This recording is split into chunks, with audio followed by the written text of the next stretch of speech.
Guys, magandang araw. So meron tayong gagawin dito ng L300 na Euro 4. Check natin yung build. Titingnan natin kung palitin na siya.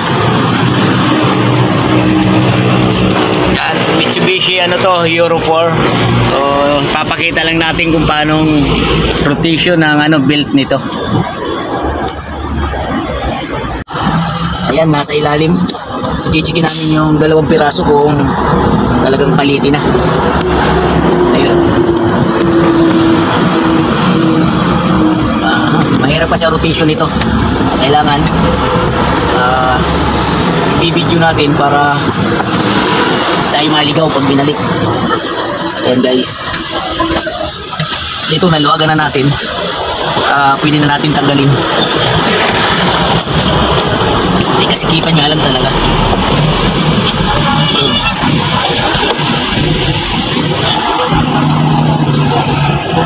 Taas. Ngayon pa lang to sir mapalitan eh. Kaya maingay na ba? Minsan.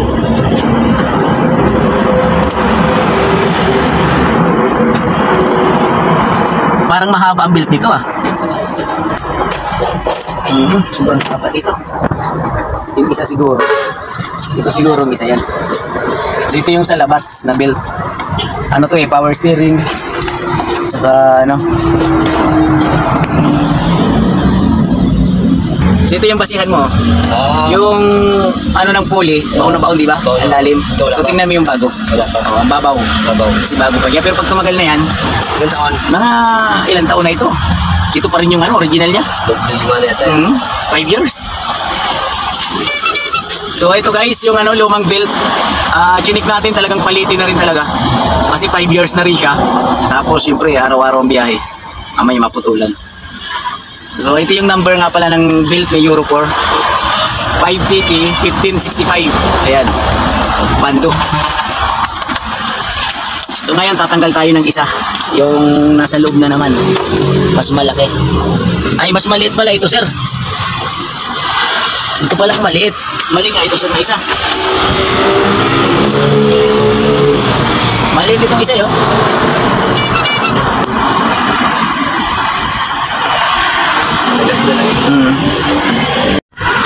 Ito yung alternator belt. So ganyan yung rotation nya. Mahirap pala mga rotation nito.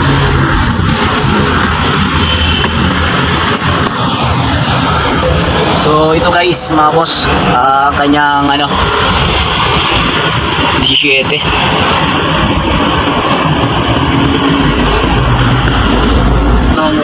Mamaya pa. Yeah. Yan. Sagad na yung adjuster nya. Ayan. Tanggal na siya. Tama siguro sir. Oo. Isang malaki. Putang ina. Grabe na pala ito. Kaya tingnan puto lang. Oo. Oh. Putol yan. Biyak na. Oo. Biyahe ka ng biyahe pala nito. Tapos maputulang ka. Yari ka. Oo. Kasi titirik ka na yan eh. Aircon nakahawak to eh. Aircon ito. Hindi ba ka na aircon ko? Hindi mo lamig.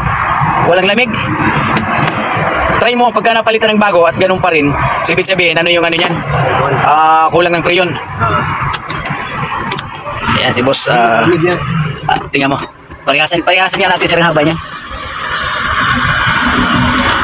Parehas na. Putang ina. Patingin daw sir. Parang mahaba ang mo. Parihasan natin. So ito guys yung sa aircon ng 6PK 1440. 1410. 1440 to eh. Mali yan. Dapat 1410. 6PK 1410. 6PK. Mahaba to. Tawagan mo. Kasi hindi po pwedeng magmahaba tayo dito kasi to eh, self adjustment. Kailangan parehas. Pero kung may auto tayo, adjuster, po pwede. Guys, mali yung build ni Euro 4 sa aircon. Ang nakalagay dito sa kanya 6PK 1410. Bando? So ang nakalagay dito sa dala nila 6 PK 1440 mahaba. 30 ang ano lamang. So hindi tayo po pwede maglagay guys mga bossing ng mas mahaba kasi auto tension yung isa sakto. Padagay mo na. Double na mga bossing. Mitsubishi L300 to Euro 4. Ulungkan mo na natin. So ayan guys, papabalik natin to kasi mali yung build ng ano aircon. Ang nabili niya 6 PK 1440. So yung nakalagay dito 6 PK 1410. So lamang siya ng 30. Kaya mas mahaba. Nagmagaling na naman yung ating mga salesman sa kay Nerves Auto Supply. Dapat kabisaduhin nyo itong mga ganitong belt, lalo na sa mga modelo. Kasi yan tayo tatagal yung trabaho natin dahil sa ng piyesa. Ayan, shout out sa iyo Boss Nerves. Sana ma-perfect itong mga ganitong senaryo. Dapat kabisado ng mga salesman yung mga nakalagay na belt dito. So hindi natin po pwedeng ilagay yung isa kasi mauunahin itong mali nasa loob. So Mitsubishi Euro 4 mga few moments later. So ito na guys yung kapalit na belt. Ayan na siya, 6 PK 1410. So saktong-sakto na ito siya, ikakabit na natin para magamit na ni Bossing. Ayan, talagang mahirap ikabit dahil nasa ilalim. So yun, sisitap muna natin bago natin siya ipakita. So yun guys, naikabit na natin. Ayan mga boss. Ayan. Mahirap lang talaga kasi syempre nga masikip. So tayo lang mag-isa, nagbi-videos lang din. Kaya mahirap. So ito mga boss, ibabalik na natin yung ating pinanggal, yung fuel filter, kanyang bracket.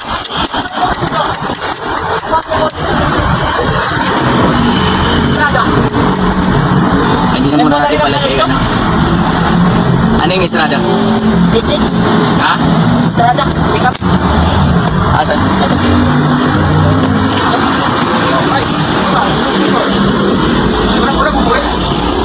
Transmission fluid? Transmission fluid? So ayun guys, naikabit na natin yung sa alternator tsaka sa aircon magkasama. So yun. Ito naman tayo sa power steering. Medyo mahaba-haba ito, yung kanyang rotation. Yan mga boss, Mitsubishi L300 Euro 4 belt. Okay, so isisit up na muna natin at medyo mahirap-hirap ito.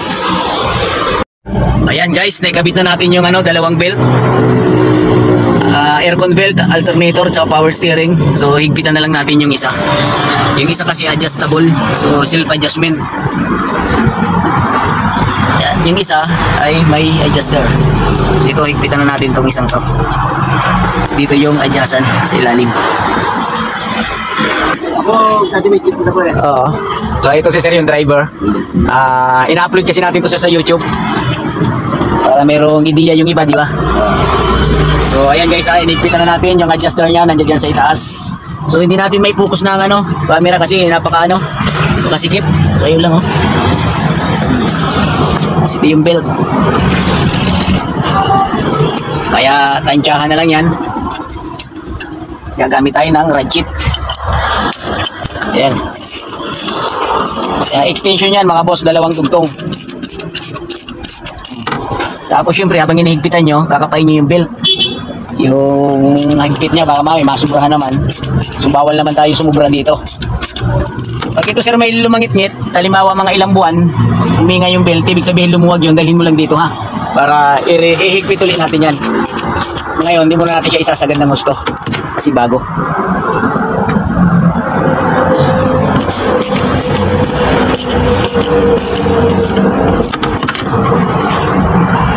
Yan guys, pagka naglalagay tayo ng belt, lahat ng belt kakapain natin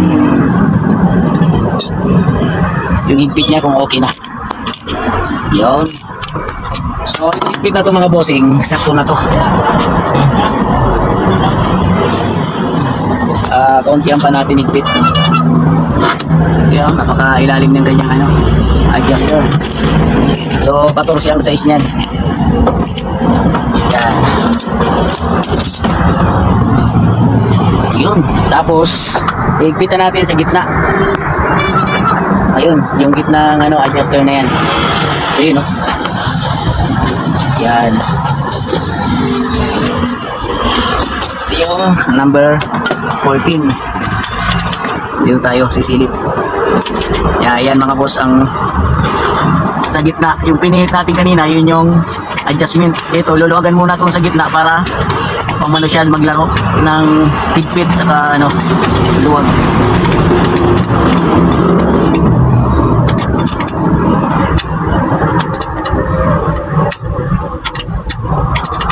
Itong ina-higpitan ko guys, ito na yung pinakalock niya, tornilyo. Kailangan mahigpit din to. Yeah.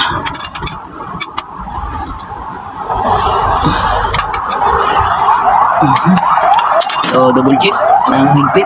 Yun. So yun guys, ibabalik na natin yung fuel filter na tinanggal natin yung bracket kasi tatanggalin nyo rin to dahil sa gabal. Yan, bracket lang naman.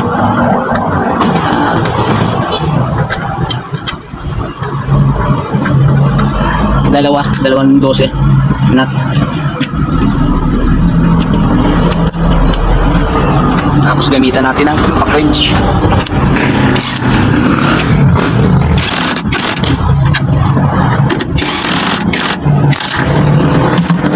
Tapos ito yung sensor na tinanggal natin. Okay. So ito yung pump.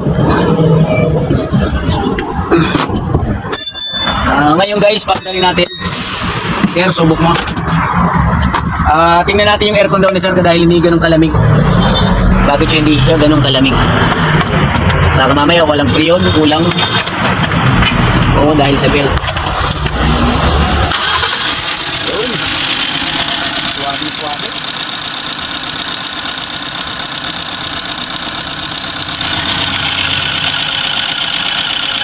Sir, aircon mo.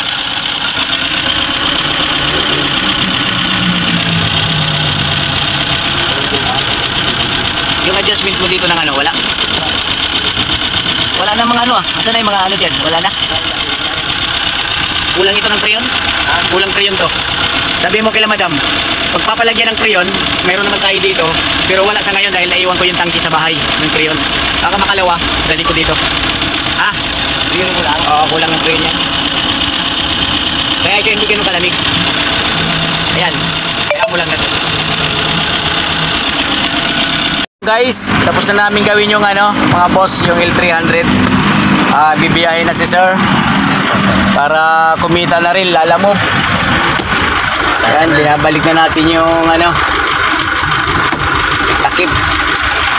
Kaya mga idol, pag-follow, subscribe na lang ng channel natin. Ayan, Jess Mechanic Vlog. Thank you.